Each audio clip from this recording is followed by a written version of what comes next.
ఎప్పుడైతే కొడక మల్లన్న 1,00,000 మంది బయటికి వెళ్ళింది నువ్వు శ్రీశైల పంచపర్వతం మీద దేవయోగం కలిగేది కాపోళ్ళ పట్టణం లోపల పుట్టినవు రాజయోగం కలిగింది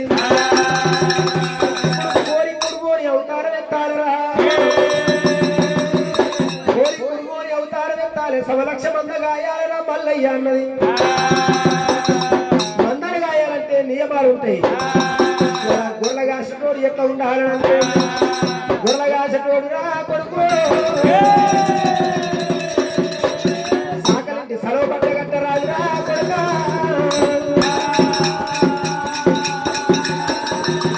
ఇలా గొర్రెలను కాసటోడు మంగళింటి క్షౌరమేరుగా రాజురా కొడుకు మల్లయ్య ఇలా మందను కాసేటప్పుడు ఆసాల కింద నిలబడి మీసాలు పువ్వరాదురా కొడుక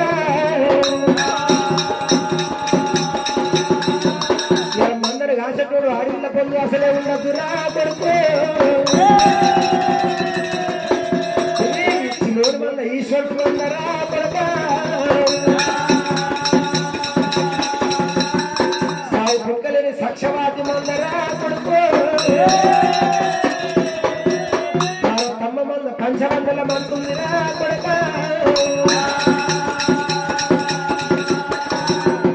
మల్లయ్య మందరు కాసేటోడు సాకలింటి సర్వ పట్ట కట్టరాదు మంగళింటి క్షౌరం ఎరగరాదు మందరు కాసేటోడు అటువంటి కలిగినవి ఆసాల కింద ఉండి మీసాలు దువ్వరాదు సుట్ట పించి కంది అసలే తాగరాదు అడవిల పొద్దు అసలే ఉండద్దురా మల్లయ్య మందరు కాసేటోడికి ఈ విధంగా ఉన్నాయే మందకు 6 నెలల క్షౌరము నీకు 6 నెలల క్షౌరము అగ్గి లేకపోతే ఆగమంద కుక్క లేకపోతే గుడ్డి మంద పొయ్యి లేకపోతే బొల్ల పాడైతున్నది సత్యమైనవంత గొర్రమంది ఉంది కొడుక మల్లయ్య అన్నపై ఎన్న కుక్కోడు నువ్వు కూలోనిరా మల్లన్న మందతో యాసారి పోసాని మందమాసాని వెళ్ళింది 1,00,000 మంది 12 శ్రీశైల ప్రతాజాగల బయటికి వెళ్ళినాయి